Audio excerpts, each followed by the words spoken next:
Hello students, welcome to my channel Nursing Bootcamp. I am your educator Ms. Bhavna ma'am.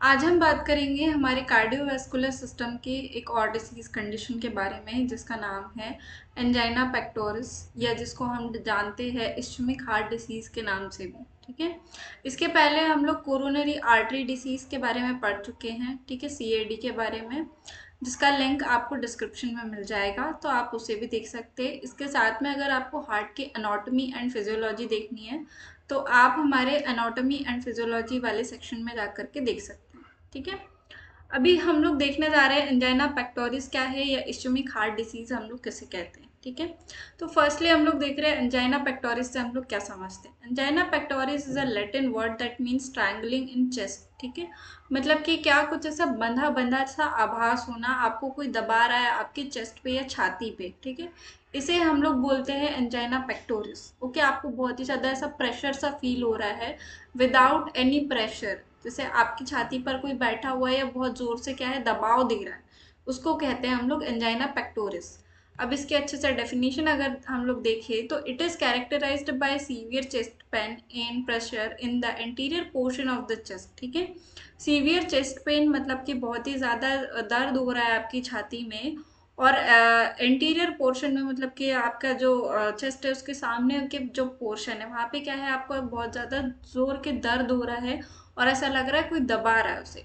Pen become severe refer to neck, jaw, shoulder, hands and fingers. और जैसे जैसे आपका pen जो है बढ़ता जाता है धीरे धीरे, तो वैसे वैसे और बॉडी के अदर पार्ट्स में भी क्या है पेन उठने लगता है। वो बॉडी पार्ट्स होंगे आपका नेक, ठीक है, गर्दन वाला पार्ट, जॉ, ये आपका जॉ लाइन, ठीक है, शोल्डर्स आपके, हैंड, ठीक है, हैंड एंड फिंगर्स के अंदर। ठीक है, तो ये क्या है, एंजाइना पेक्टोरिस कहते हैं इसे। आपको एंजाइना पेक्टोरिस से याद रहना चाहिए कि एकदम स्ट्रैंगलिंग वाला सेंसेशन आता है, मतलब आपकी छाती पे कोई बहुत जोर के बैठ गया है या दबाने की कोशिश कर रहा है। ठीक है, नेक्स्ट हम लोग देखेंगे टाइप्स ऑफ एंजाइना, कौन से टाइप्स होते हैं एंजाइना के। स्टेबल एंजाइना, स्टेबल एंजाइना में क्या है, chest pain at the physical activity. ठीक है, आप कोई भी फिजिकल एक्टिविटी कर रहे हो और उस टाइम पे अचानक से आपको सीवियर चेस्ट पेन होना स्टार्ट हो जाए तो उसको कहेंगे हम लोग स्टेबल एंजाइना। ठीक है, अब इसका relieve by rest and medication nitroglycerine लेके कर सकते हैं। अगर आप थोड़ी देर क्या करो, रेस्ट करो, ठीक है, या तो फिर मेडिकेशन लेना चाहो तो मेडिकेशन ले लो, तो इससे क्या है थोड़ा रिलीफ हो सकता है। Usually last for 5 minutes. ठीक है, 5 मिनट तक ये रहेगा आपकी बॉडी में। सेकंड हम लोग देख रहे हैं टाइप अनस्टेबल एंजाइना। अब अनस्टेबल एंजाइना क्या कर रहा है, pain is more severe and occurs in resting condition. ठीक है, पेन बहुत ज़्यादा सीवियर है, मतलब बहुत ज़्यादा तीव्र दर्द हो रहा है और इसके साथ में आप जब बैठे हुए कुछ नहीं कर रहे उस टाइम पे आपको अचानक से पेन हुआ।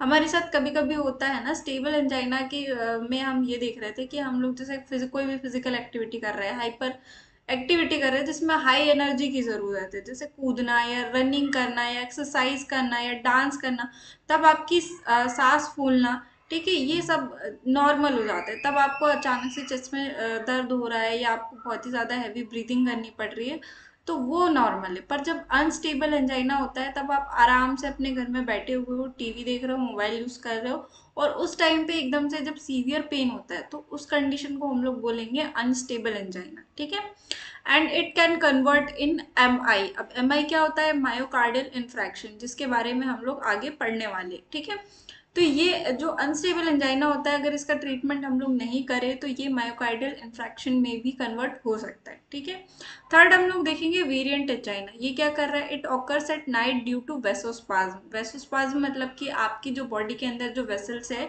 वो कॉन्ट्रैक्ट हो गई। स्पाज्म मतलब होता है कॉन्ट्रैक्शन। ठीक है, कॉन्ट्रैक्शन मतलब संकुचित हो गई। ओके, तो ये नाइट के टाइम पे जब आप क्या कर रहे हो, सो रहे हो, उस टाइम पे वेसोस्पाज्म होगी। ठीक है, silent angina, it is painless. Silent angina मतलब कि आपको कोई भी बॉडी में पेन की फीलिंग नहीं हुई, आपको अटैक आया और आपकी डेथ हो गई। ठीक है, तो ये होता है साइलेंट एंजाइना, जिसको हम लोग बोलते हैं कि साइलेंट साइलेंट हार्ट अटैक आया, कुछ पता भी नहीं चला और अचानक से क्या है उनकी डेथ हो गई, तो इसे कहते हैं साइलेंट एंजाइना। ओके, नेक्स्ट हम लोग देख रहे हैं microvascular. In this type of angina tiny blood vessels of heart obstructed and infected, it is not a serious condition. ठीक है, तो जो आपकी ब्लड वेसल्स होगी वो क्या होगी, इन्फेक्टेड हो जाएगी। ठीक है, उसमें किसी ना किसी टाइप का इन्फेक्शन प्रेजेंट रहेगा और क्या है, वो अब जो ब्लड सप्लाई है वो ठीक से नहीं कर पा रही, जिसकी वजह से वहाँ पे ये ब्लॉकेज आ रहा है। तो इसको क्या बोलेंगे हम लोग, माइक्रोवेस्कुलर। ठीक है, माइक्रो छोटी छोटी वेसल्स के अंदर में ब्लॉकेज आ रही है। ओके,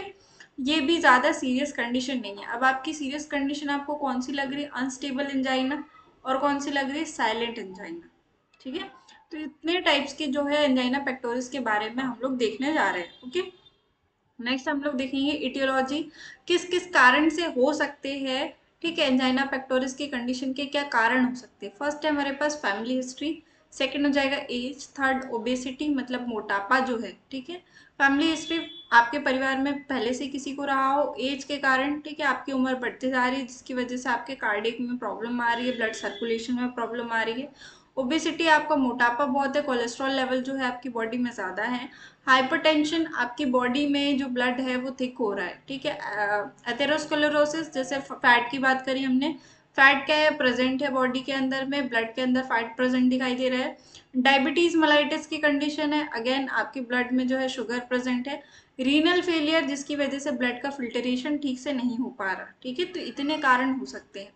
नेक्स्ट हम लोग देख रहे हैं रिस्क फैक्टर क्या क्या हो सकते हैं। अदर जो चीज़ें आपकी बॉडी पे और ज़्यादा असर कर रही है। ठीक है, आपको कंडीशन तो जेनेटिक आ रही है, या तो फिर आपका रीनल फेलियर है, या किसी और मेडिकेशन की वजह से, या दूसरी वजह से। उसके साथ में अगर आप स्मोकिंग करते हैं, अल्कोहल कंजप्शन करते हैं, हाई सॉल्टी डाइट है आपकी, या एक्सेसिव इमोशनल स्ट्रेस है, तो उस वजह से भी आपको क्या हो सकता है, एंजाइना पेक्टोरिस की कंडीशन अराइज हो सकती है। ओके, नेक्स्ट हम लोग देखेंगे जब एंजाइना पेक्टोरिस की कंडीशन अराइज होती है तब उस टाइम पे कौन से साइन एंड सिम्टम्स हमारी बॉडी इंडिकेट करती है।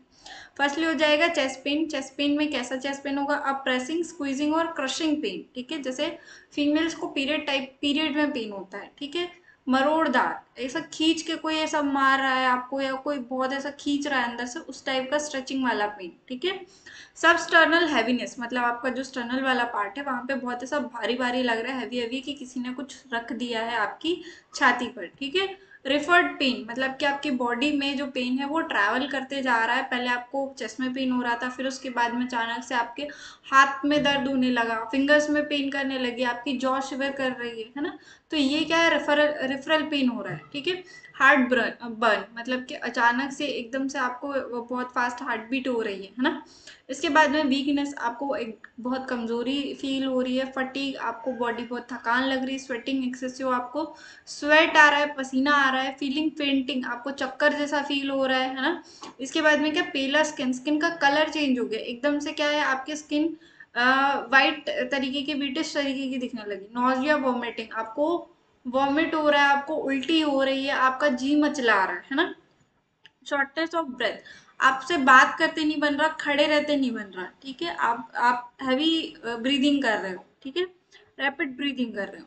नेक्स्ट डायग्नोसिस कैसे करेंगे हम लोग इस कंडीशन का, हिस्ट्री कलेक्शन करेंगे पेशेंट से। हमेशा हमें हिस्ट्री लेनी है आपके प्रीवियस, आप प्रेजेंट कंप्लेन क्या है, चीफ अभी में कंप्लेन क्या है, इसके साथ में पहले भी ऐसी कंडीशन हुई थी, नहीं हुई थी, आपके फैमिली में है ऐसी कोई कंडीशन किसी को। तो ये सारी हिस्ट्री लेना एक बेटर ट्रीटमेंट के लिए बहुत इंपॉर्टेंट होता है। Okay, next physical examination. Physical examination में ये भी देखना कि और किसी बॉडी ऑर्गन के फेलियर की वजह से, या तो फिर किसी और प्रॉब्लम की वजह से कहीं पेशेंट को इस तरह की कंडीशन अराइज तो नहीं हो रही। ठीक है, तो इसके लिए हमें फिजिकल एग्जामिनेशन करना बहुत इंपॉर्टेंट होता है। बॉडी के किस ऑर्गन में ब्लड सप्लाई हो रहा है, नहीं हो रहा है, ये सब हम लोग फिजिकली देखते हैं फिजिकल एग्जामिनेशन के थ्रू। ईसीजी कार्डिक, हमको इलेक्ट्रोकार्डियोग्राम करना है। क्यों करना है, क्योंकि हमें पता है उससे क्या है, हार्ट की जो बीट होती है वो अब नॉर्मल चल रही है, इसके बारे में हमें पता चल जाता है। एमआरआई कराना। ठीक है, इसके बाद में सिटी स्कैन, उसके बाद में angiography, visualisation of blood vessels होता है। एंजियोग्राफी के अंदर हम लोग क्या करते हैं, एक एंजियोग्राफी के अंदर ब्लड वेसल्स को हम लोग कैमरा के थ्रू देखते हैं। ठीक है, लिपिड प्रोफाइल, ई क्यू करते हैं हम लोग to check cholesterol level, blood में कोलेस्ट्रॉल का लेवल कितना है, जिसकी वजह से क्या है, एथेरोस्क्लेरोसिस की कंडीशन अराइज हो रही है। ओके, ये पता करने के लिए हम लोग क्या है, लिपिड प्रोफाइल टेस्ट करते हैं। इसके बाद में क्या है, मेडिकल मैनेजमेंट आप कैसे करेंगे, ऑक्सीजन सप्लाई देंगे। ठीक है, ऑक्सीजन थेरेपीज हमने पढ़ी हुई है, अगर आपको पढ़ना है फिर से तो मैं चैनल पे ऑक्सीजन थेरेपी के बारे में भी डालूंगी। कोरोनरी वैसोडाइलेटर्स, ठीक है। कोरोनरी वैसोडाइलेटर्स मतलब जो आपकी आर्टरी है उसको डायलेट करना, मतलब कि उसको फैला के रखने के लिए जो मेडिकेशंस होती है वो देना। बीटा ब्लॉकर्स देना, ठीक है। बीटा ब्लॉकर्स में ये हमें कुछ नाम दिए गए हैं। कैल्शियम चैनल ब्लॉकर देना, कैल्शियम चैनल ब्लॉकर में भी हमें कुछ नाम दिए गए हैं। एंटीकोगुलेंट्स के भी नाम दिए गए, ठीक है। Beta blocker, calcium channel blocker और एंटीकोगुलेंट, ये सब क्या करेंगे, आपके ब्लड को थिक करने का काम कर रही है, ठीक है। और उसके थ्रू क्या हो रहा है, आपका ब्लड अच्छे से सप्लाई हो पा रहा है कोरोनरी आपकी बॉडी के आर्टरीज के अंदर, ओके। नेक्स्ट ये देख रहे हैं हम लोग नॉन मेडिकल मैनेजमेंट। अब इसके अंदर क्या कर सकते हैं हम लोग, बेड रेस्ट करना है आपको अच्छे से। अवॉइड फिजिकल एक्सरसाइज, पेशेंट को आपको क्या करना है, ये इंस्ट्रक्शन देने हैं कि फिजिकल एक्सरसाइज आप ज़्यादा ना करें, ठीक है। Monitor of chest discomfort and changes, अगर आपको किसी भी तरीके का चेस्ट में पेन होता है तो उसके बारे में आकर के आपको डॉक्टर को इन्फॉर्म करना है, ठीक है। इमोशनल रेस्ट, आपको ज़्यादा हैवी टेंशन वाली बातें नहीं करनी है, ज़्यादा स्ट्रेस वाली चीज़ों पर ध्यान नहीं देना है, ठीक है। योगा करिए। तो ये सारी जो हेल्दी डाइट खाइए, ये सारी चीज़ें आपको आपके पेशेंट को बतानी है, ठीक है। इसके बाद में हम लोग अगर सर्जिकल मैनेजमेंट की बात करें तो लास्ट वीडियो जो कि हमारा कोरोनरी आर्टरी डिसीज या सीएडी में देखा था, सिमिलर वैसा ही होगा। Coronary artery bypass grafting, CABG जिससे हमने पढ़ा था, ठीक है। तो जिस आर्टरी में ब्लॉकेज आ रहा है उसको दूसरी आर्टरी से जोड़ देना, ठीक है। एथेरेक्टोमी में भी हमने देखा था कि जहाँ पर क्या है आपका फैट जो आर्टरी में जमा हुआ है उसको क्या करना, उसको हटा लेना, ठीक है। कोरोनरी स्टेंट के बारे में भी हमने देखा था, एक टाइप का क्या है, छोटा सा स्टेंट डालते हैं और उसको क्या करते हैं, इन्फ्लेट कर देते हैं ताकि क्या है वहां से ब्लड सप्लाई हो सके। परक्यूटेनियस ट्रांसल्यूमन कोरोनरी एंजियोप्लास्टी, ATCA, ठीक है। इसके बारे में भी हम लोग प्रीवियस वीडियो में बात कर चुके हैं, इसका जो लिंक है आपको डिस्क्रिप्शन में मिल जाएगा, तो आप एक बार उस वीडियो को भी देख सकते हैं। तो ये हो जाएगा हमारा सर्जिकल मैनेजमेंट, ठीक है। इसके बाद में आप नर्सिंग मैनेजमेंट में क्या करेंगे, पेशेंट को इंस्ट्रक्ट करेंगे स्टॉप स्मोकिंग। अगर आपका पेशेंट स्मोक करता है, आपको हिस्ट्री ली है, आपने पता है स्मोकिंग करता है, तो उसे इंस्ट्रक्ट करना है कि स्मोकिंग आप नहीं करेंगे।